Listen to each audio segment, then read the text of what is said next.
لله الحمد لله رب العالمين والصلاة والسلام على سيد المرسلين وعلى آله وأصحابه أجمعين أما بعد فقد قال الله تعالى في القرآن العظيم وفي الفرقان المجيد فأعوذ بالله من الشيطان الرجيم بسم الله الرحمن الرحيم هذا من فضل ربي صدق الله العظيم العظيم அனைத்து புகழும் அகிலத்தாரை படைத்து பரிபாலிக்கும் எல்லாம் அல்ல அல்லாஹுக்கே உரித்தாகுக. அவருடைய சாந்தியும் சமாதானமும் அன்னலம் பெருமானார் ஸல்லல்லாஹு அலைஹி வஸல்லம் அவர்களின் மீதும் அவர்களின் அடிச்சுவற்றையாவது பின்பற்றி வந்த சத்திய சஹாபாக்கள், தாபீன்கள், முத்தகீன்கள், அவுலியாக்கள், நாதாக்கள், சுஹதாக்கள், குறிப்பாக நம் அனைவர்களின் மீதும் என்றென்றும் நிரப்பமாக உண்டாகட்டுமாக. சங்கை பொருந்திய அல்லாஹ்வின் நல்லடியார்களே,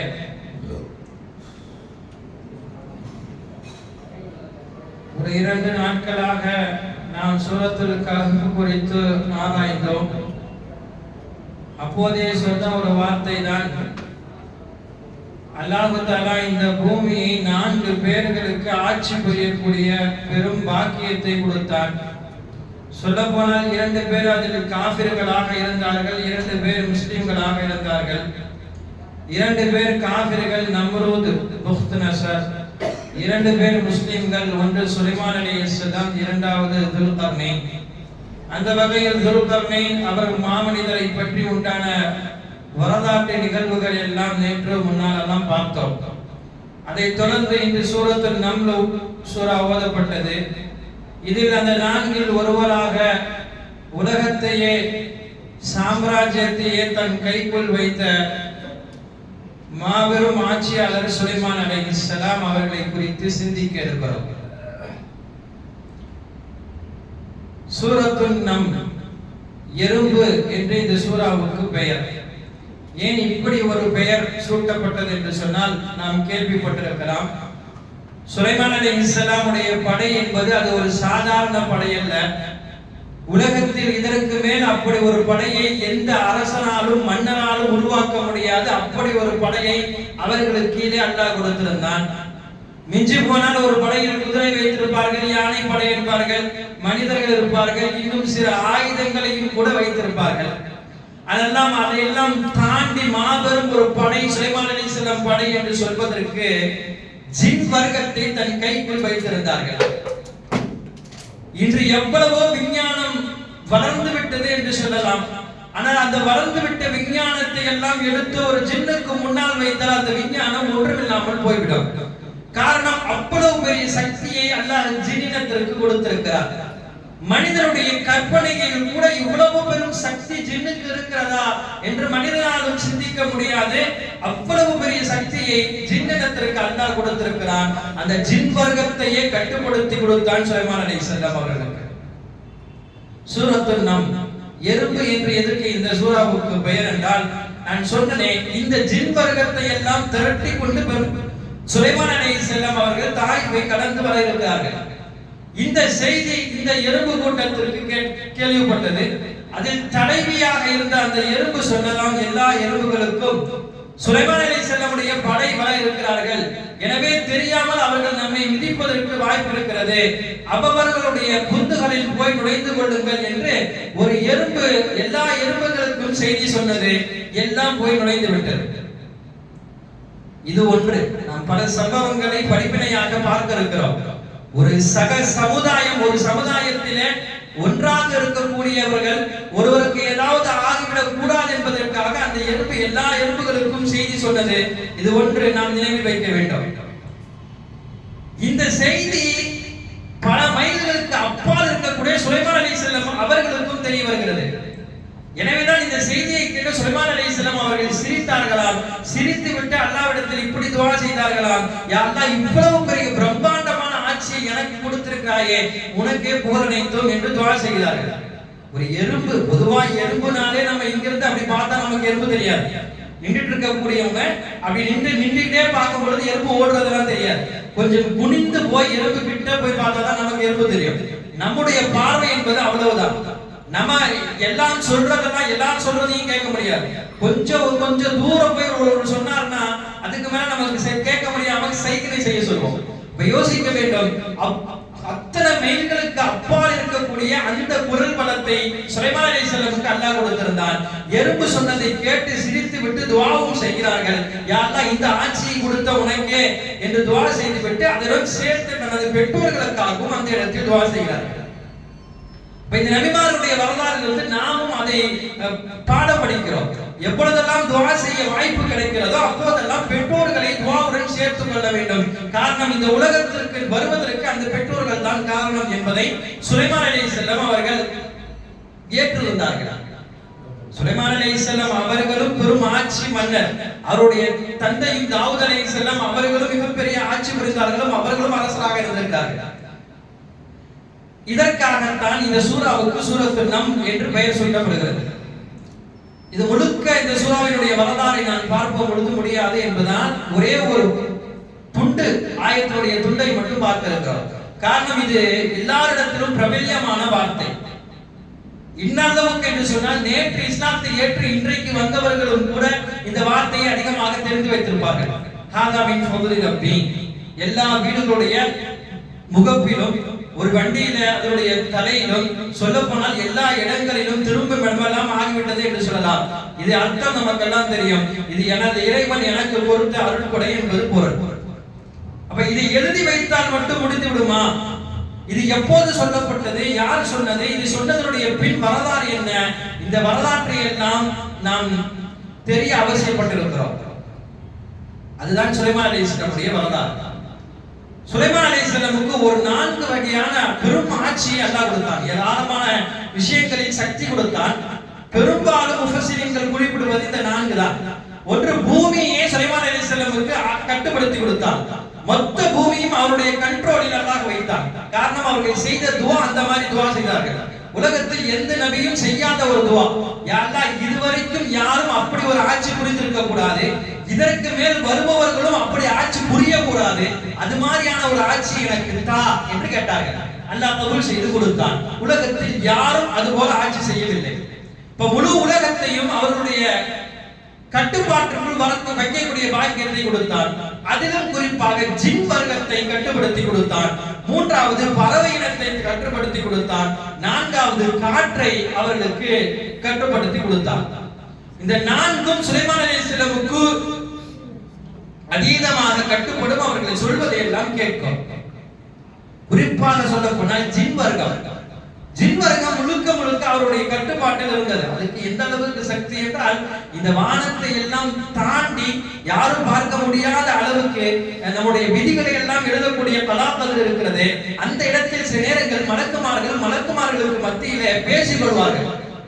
என்ன அல்லாஹ் இன்னைக்கு செய்ய சொல்லியிருக்கான், யாரிடத்தில் அல்லாஹ் இன்னைக்கு உயிர் வாங்க சொல்லியிருக்கான், யாருக்கு என்ன பிரச்சனையை தீர்க்க சொல்லியிருக்கான், யாருக்கு என்ன பிரச்சனையை உண்டு செய்ய சொல்லியிருக்கான், இந்த விஷயம் எல்லாம் வானத்தை தாண்டி பேசக்கூடிய விஷயம். அப்போ அந்த விஷயங்களை மலக்குமார்கள் பேசுவதை இன்று சில குறிகாரர்கள் ஜின்னை ஏவி விட்டு கேட்பார்களாம். அவர்கள் போய் கேட்டு வந்து சொல்லக்கூடிய ஒரே ஒரு வார்த்தை, ஒரு சின்ன ஒரு வார்த்தை, ஒரு துண்டு வார்த்தை உண்மையாக இருக்கும். அதுடன் சேர்த்து குறிகாரர்கள் ஜோசியக்காரர்கள் எல்லாம் பலவிதமான பொய்கள் 99 என்று எழுதுகிறார்கள். அவ்வளவு பொய் புரட்டை எல்லாம் சேர்த்து கேட்டுபவர்களுக்கு சொல்வார்கள். அப்ப இந்த சக்தியை முழுக்க அல்லாஹ் ஜின் வர்க்கத்திற்கு ஒரு கட்டத்தில் கொடுத்தான். அதற்கு பிறகு நட்சத்திரத்தினுடைய அந்த ஒட்டை என்று சொல்வார்கள், அதை வைத்து எரியப்பட்டு அதற்கு பிறகு அவர்கள் வர முடியாத அளவுக்கு அது ஆக்கப்பட்டது. இது ஒரு தனி வரலாறு. இப்படி ஜின் வர்க்கத்தை அல்லாஹ் ஆட்சி செய்யக்கூடிய பாக்கியத்தை சுலைமான் அலைஹிஸ்ஸலாமுக்கு கொடுத்தான். அதுபோல பறவை இனம், அதுபோல காற்று. சுலைமான் அலைஹிஸ்ஸலாமுடைய வரலாற்றில் இதை கொஞ்சம் பிரபல்யமாக பேசப்படும். ஒரு சபையில் சுலைமான் அலைஹிஸ்ஸலாம் மக்களுக்கு மத்தியில் உரையாடி கொண்டிருக்கிறார்கள். அப்போது ஒருவர் வந்து யாரையோ ஒருவரை குரு என்று பார்க்கிறார். பார்த்தவர் என்னைத்தான் பார்க்கிறார் என்று அவருக்கு நன்றாக தெரிந்துவிட்டது.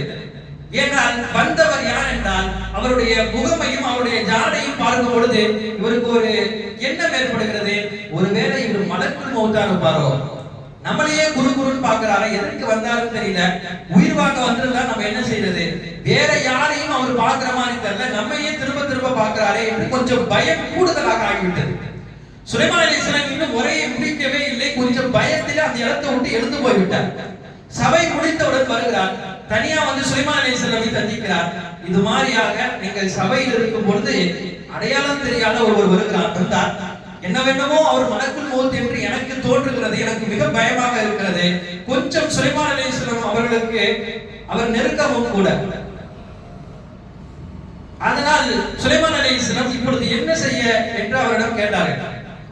அப்ப அவர் சொன்னார், அல்லாஹ் உங்களுக்கு ஏராளமான ஆட்சிகளை கொடுத்திருக்கிறார், குறிப்பாக காற்றை உங்களுக்கு வசப்படுத்தி கொடுத்திருக்கிறார். நீங்கள் சொல்லுங்கள், காற்றுக்கு ஆணையிடுங்கள், ஏதாவது கண்காணாத இடத்தில் என்னை காற்று விட்டு விடட்டும் என்று அவர் கேட்டார். சுலைமான் அலைஹிஸ்ஸலாம் சரி கேட்பாரே என்று சொல்லி அவருக்கு சரி என்று சொல்லி காற்றுக்கு ஆணையிட்டு யாரும் கண்காண முடியாத ஒரு இடத்திற்கு போய் அவரை விட்டு வர சொன்னார்கள். விட்டு வந்து விட்டது காற்று. இவருக்கு என்ன நினைப்புனா, இப்ப மாதிரி ஒரு மிக தூரமான துறைவான இடத்திற்கு போயிட்டா அந்த உண்மையிலே அவர் மலக்குல் மௌத்தாக இருந்தாலும் கூட இவ்வளவு விரைவாக இவ்வளவு மைல்கள் தாண்டி அவரால் எப்படி வர முடியும் என்ற எண்ணத்தில் அவர் கேட்டுவிட்டார். அவர் போய் அடுத்த ஒரு சில செகண்ட்ல யாரை பார்த்தாரோ அவர் வந்து நிற்கிறார்.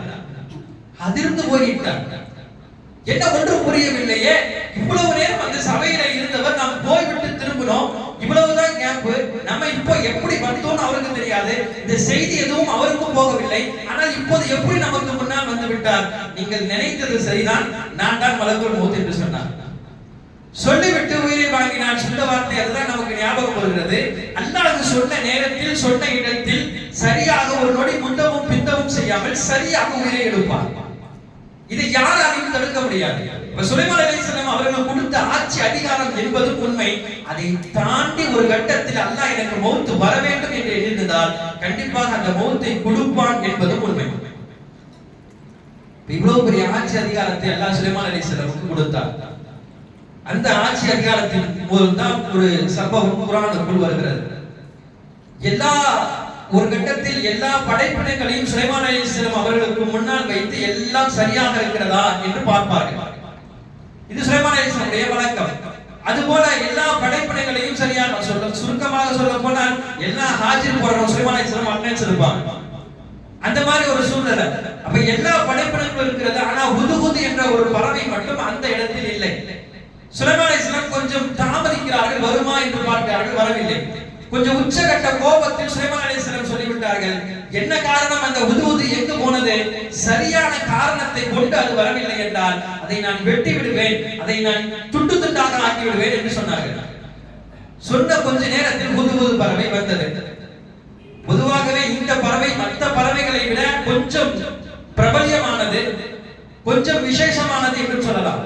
காரணம் என்னவென்றால் இந்த ஹுதுஹுது பறவை தான் சுலைமான் அலைஹிஸ்ஸலாம் படை திரட்டு போனார்கள் என்றால் அவர்கள் போவதற்கு சற்று முன்னால் என்ன நிலவரம், போகும் இடத்தில் எங்கு தண்ணீர் கிடைக்கிறது, அங்கு கூடிய சீதோஷண நிலை என்ன என்றெல்லாம் அறிந்து வந்து சுலைமான் அலைஹிஸ்ஸலாமிடம் சொல்லி அதற்கு பிறகுதான் இங்கிருந்து படை புறப்படும்.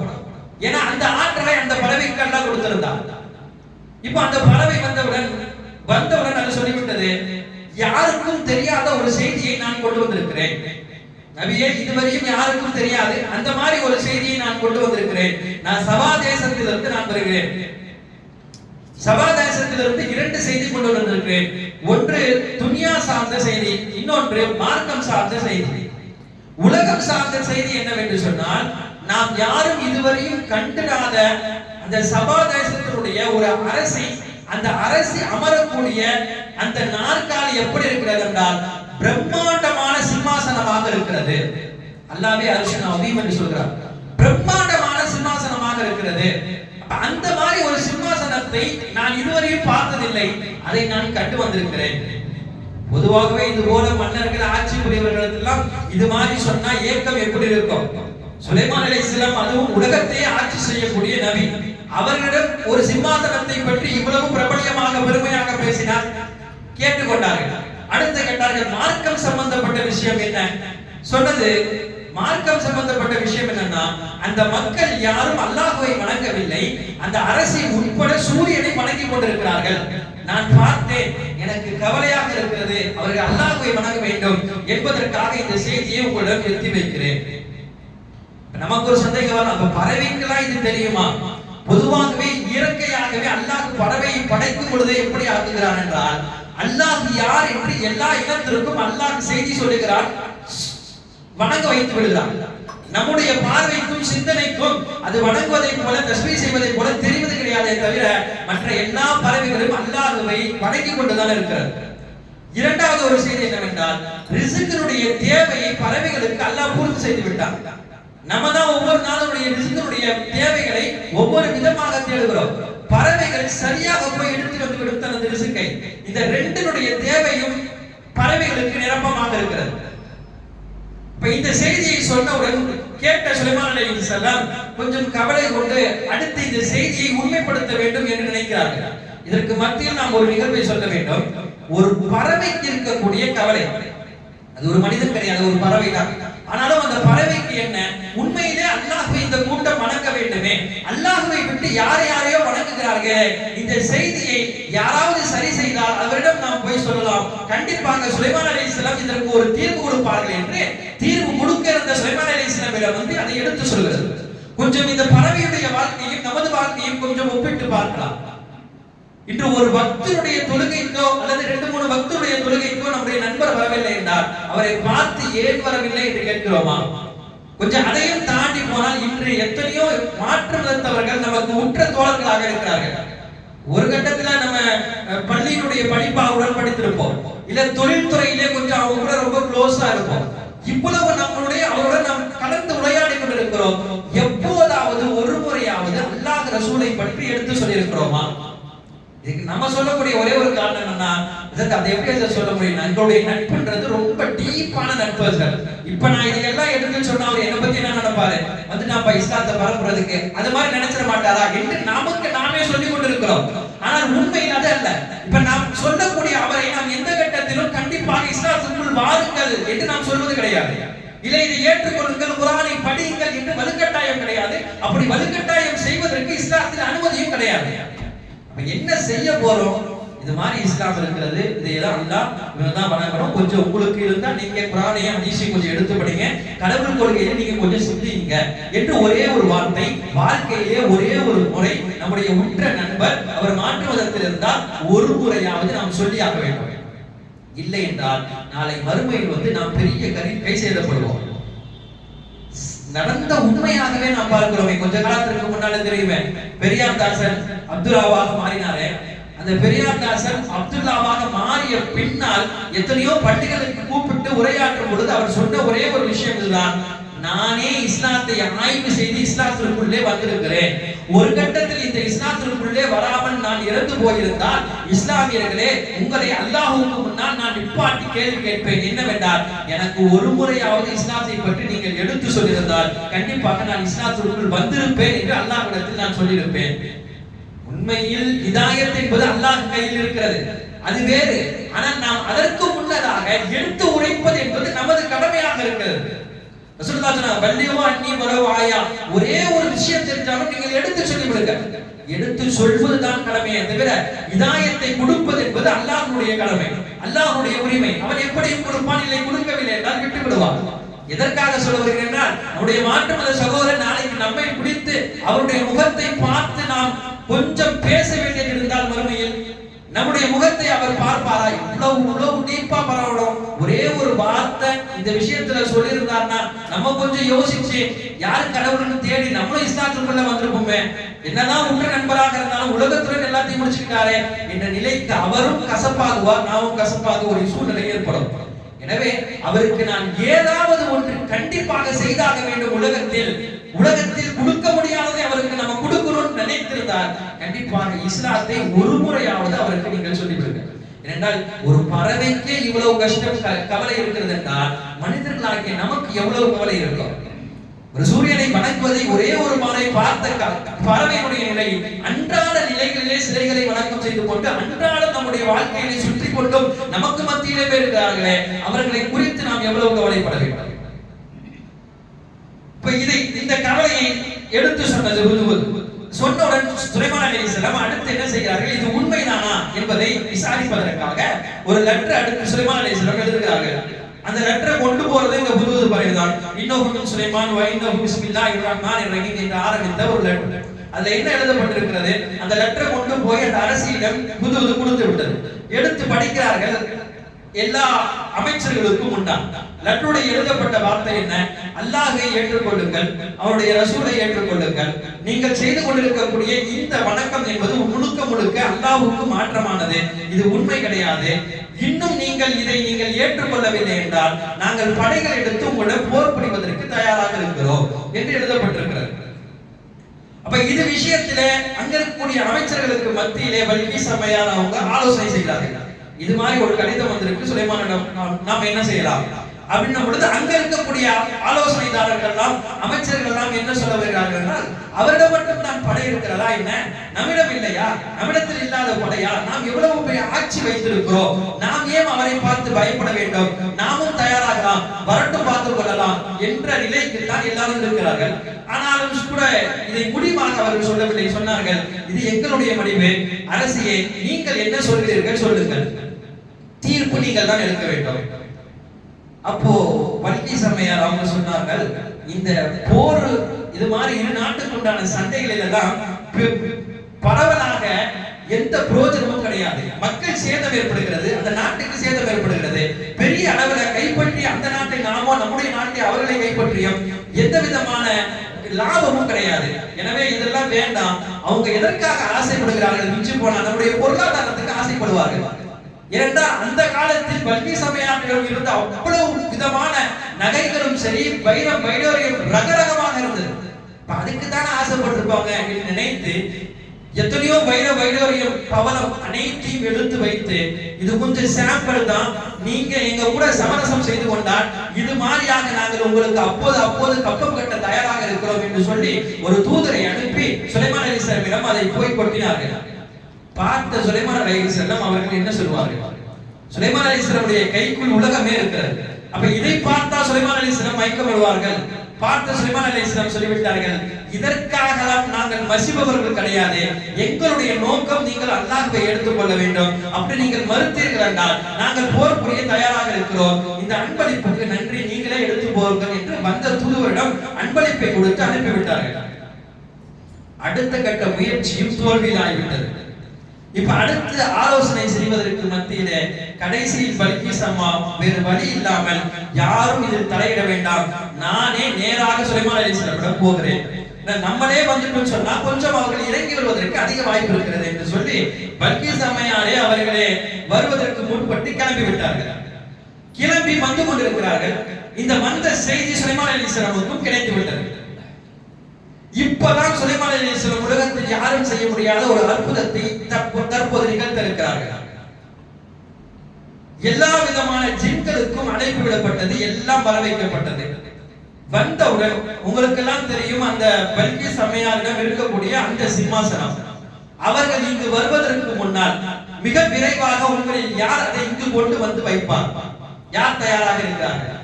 குர்ஆனில் வருகிறது, இஃப்ரீத்தும் மினல் ஜின், இஃப்ரீத் என்ற வகையை சார்ந்த ஒரு ஜின். அது சொன்னது, நான் எந்த அளவுக்கு விரைவாக கொண்டு வருவேன் என்றால், எழுந்து உட்கார்வதற்கு முன்னால் நான் கொண்டு வந்து நிப்பாட்டி விடுவேன். அப்படி எஞ்சி அவை கீழே உட்கார்றதுக்கு முன்னால வந்துடும். சுலைமான் அலைஹிஸ்ஸலாம் கேட்டார்கள், அடுத்து இன்னும் விரைவாக. அப்பொழுது ஒரு மனிதர் எழுந்துகிறார், ஆசிப் இப்னு பர்தியா என்று சொல்லக்கூடிய ஒரு மனிதர் தான். அவர் எழுந்து சொல்கிறார், கண்மூடி திறப்பதற்கு முன்னால் கொண்டு வருகிறேன். கண்மூடி திறப்பதற்கு முன்னால் அவ்வளவு சீக்கிரமாக கொண்டு வந்து விடுவீர்களா? எங்க கொண்டு வாருங்கள் பார்க்கலாம், கொண்டு வந்து விட்டேன். நடந்தது இவ்வளவுதான். கொண்டு வாருங்கள் பார்க்கலாம், கொண்டு வந்து விட்டேன். ஏன்னா கண்மூடி திறப்பது என்றால் அவ்வளவுதான். அது எப்படி ஒரு மனிதர் தான், ஒரு சாலிகானவர் தான், இவரால எப்படி கொண்டு வர முடிஞ்சு என்றால் அதை தான் பல தூய் செய்கிறார்கள். ஒரு சில தினங்களுக்கு முன்னாலும் நான் சொன்னேன், இஸ்முல் அலம் என்ற ஒரு வார்த்தை அல்லாஹ் வைத்திருக்கிறார், அது அவனுக்கு மட்டும் தான் தெரியும். அது ரசூலுல்லாஹ் என்ன வார்த்தைன்னு சொல்லல, அந்த வார்த்தையை கொண்டு துஆ செய்தால் எவ்வளவு பெரிய விஷயமானாலும் அல்லாஹ் சாத்தியமாக்கி கொடுக்கிறார்.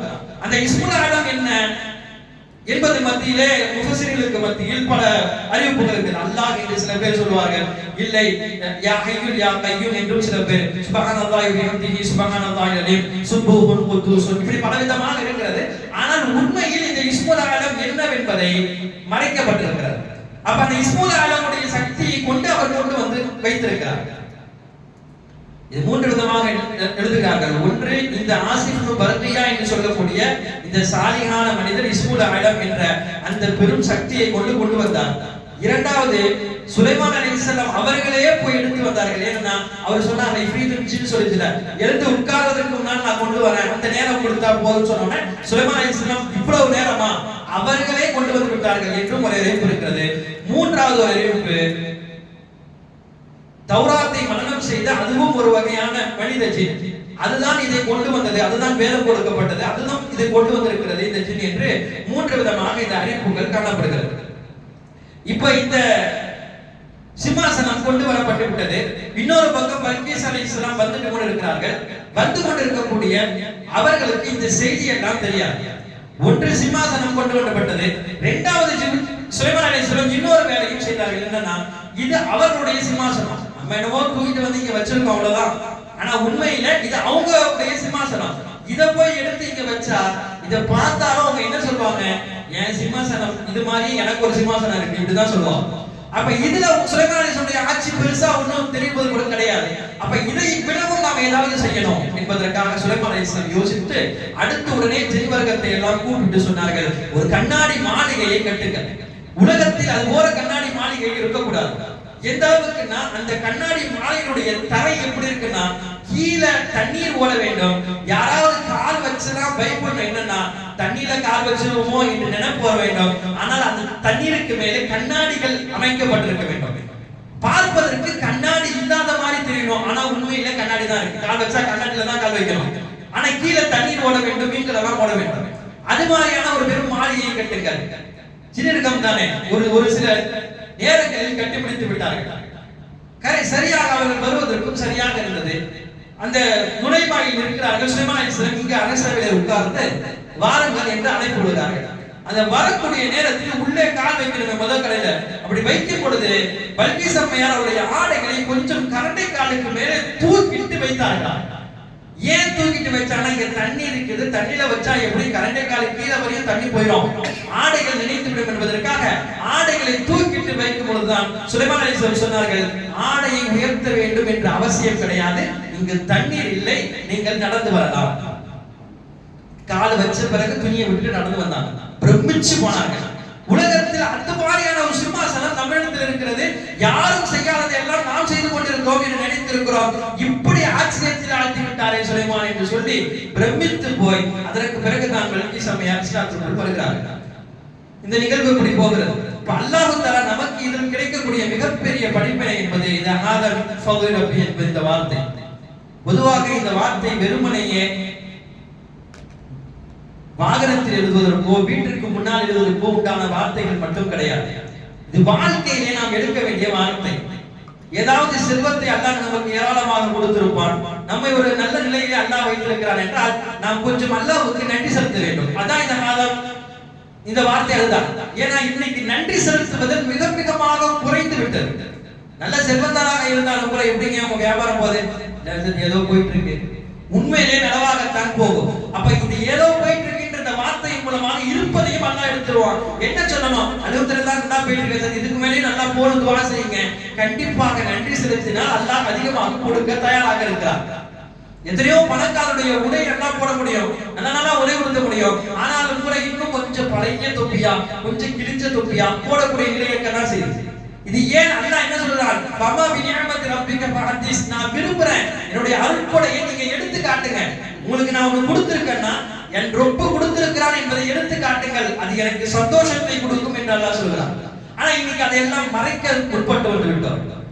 எனவே அல்லாஹ் அதை விளக்க வைக்கவில்லை, உண்மையில் அல்லாஹ் அதை நல்லது வைக்கவில்லை, அதை வெளிப்படுத்த வேண்டும். அல்லாஹ் கொடுத்தது எனக்கு அல்லாஹ் கொடுத்திருக்கிறான் என்பதை நாம் காட்ட வேண்டும். அதுபோல இந்த வார்த்தை நமக்கு இன்னொரு தரக்கூடிய மிகப்பெரிய படிப்பினை, எவ்வளவு அல்லாஹ் கொடுத்திருக்கானோ அதை கொண்டு கொஞ்சம் போதுமாக்க வேண்டும். உண்மையிலே அல்லாஹ்வுக்கு நன்றி செலுத்தக்கூடியவர் என்றால் அவரிடத்தில் 2 அடையாளத்தை சொல்கிறார்கள்.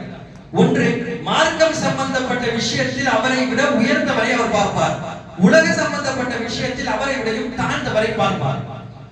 நம்ம ஒரு ஃபர்த சரியா தொழுதுட்டு இருக்கோம்னா இப்ப நம்ம யாரை பார்க்கிறோம், சுன்னத்தை சரியாக தொழுபவர், தஹஜ்ஜத்தை சரியாக தொழுபவர், இன்னும் பிற இபாதத்துகளை செய்பவர், இவரை நம்ம பார்க்கிறோம். ஆனா இன்னைக்கு அப்படியே மாத்தோம், நம்ம என்ன பார்க்கிறோம், நான் ஃபர்லையாச்சும் தொழுகிறேன்னு நினைக்கிறேன், அவன் ஃபர்ல கூட தொழுகிறது இல்லை.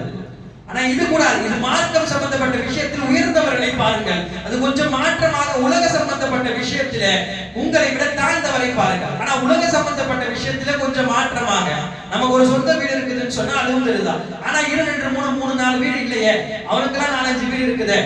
அதை விட வாடகை வீட்டுல இருப்பாரு, அவரை நம்ம பார்க்க மாட்டோம். அப்ப இந்த தன்மைகள் யாருக்கு வருதோ அவர்கள் தான் இந்த ஆயத்தின் கீழ் வருபவர்கள். அல்லாஹ் கொடுத்த அருட்கொடையை பொருந்திக்கிட்டாங்க.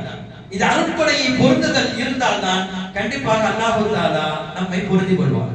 எனவே இந்த ஆயத்துக்களை குறித்து எழுதி ஒட்டுவதோ இது விஷயமாக இருப்பதோ முக்கியமல்ல. நமக்கு ஒரு நல்லது நடக்குது, ஆதாமின் ஃபضل ரப்பி அப்படின்னு சொன்னா நமக்கு ஒரு சேலரி இன்கிரிமென்ட் பண்ணிட்டாங்க, இல்ல நம்மள ஒரு நல்ல நேரத்துக்கு நம்மள ப்ரமோஷன் கொடுத்துட்டாங்க, இல்ல நல்ல ஒரு வேலை கிடைத்தது. இந்த மாதிரி நடக்கும் பொழுது அல்லாஹ்வை புகழ்ந்து ஒரு 2 ரக்காத் ஷுக்ர் தொழுகிறோம்ல, அல்லாஹ்க்கு நன்றி செலுத்த ஒரு நஃபில் 2 ரக்காத் தொழுகிறோமே, இதுதான் அந்த பொருள், அந்த ஆயத்திற்குரிய அர்த்தம். இதை தான் நாம் செய்ய வேண்டும். வெறுமனையே வார்த்தைகளாகவோ இல்லது ஏதோ பதிவுகளாகவோ நாம் எல்லாத்துக்கும் காட்டுறதுக்காக வேண்டி செய்தால் அதிலே பெரிய பிரயோஜனம் கிடையாது. இரண்டாவது இது விஷயத்துல இப்படி ஒற்றை விஷயத்துல இன்னொரு கவனம் என்னன்னா, வீட்டுல அதுக்கு முன்னாடி தெரியணும்ன்றதுக்காண்டி அல்லாஹ்வை நான் பெருமை சேர்க்கிறேன், அல்லாஹ் கொடுத்த எனக்கு ரஹ்மத் என்பதற்காக அந்த ஒசை கல்லை எழுதுறாங்க. ஆனா அதுல ஏதோ ஏராளமான தூசி துரும்புகள்லாம் போய் விட்டது. உண்மையிலேயே குர்ஆனுடைய வார்த்தைகள் இது மாதிரியான செயல்கள் செய்வது அது குர்ஆனுடைய ஆயத்துக்கு இழுக்கு. இப்படி செய்யணுமா கட்டாயம் எதுவுமே கிடையாது. இதை செய்யறது கட்டாயமோ கடமையோ எதுவுமே இல்லை. என்னால நம்ம செய்யறோம், அப்படி செஞ்சாலும் அதை தொடர்ச்சி நல்ல மாதிரியா வைத்திருந்தால் ஒன்றும் கிடையாது. ஆனால் நம்முடைய பைக்கிலையும் அதுலையும் எழுதிட்டு அந்த பைக்கை பல நேரங்களில் எங்கெல்லாம் நிறுத்த வேண்டிய சூழ்நிலை ஏற்படுகிறது. அது மாதிரி நேரத்தில் குர்ஆனுடைய ஆயத்தில் அதிகம் நாம் கவனம் செலுத்த வேண்டும். வெறுமனே வார்த்தைகளாகவோ எழுதப்பட்டதாகவோ ஆதாமின் ஃபضل ரப்பி நமக்குள் வந்து விடாமல் முழுக்க வாழ்க்கையிலே வருவதற்கு அல்லாஹ் தௌஃபீக் செய்வானாக. வாஹிரு தஅவானா அல்ஹம்துலில்லாஹி ரப்பில் ஆலமீன்.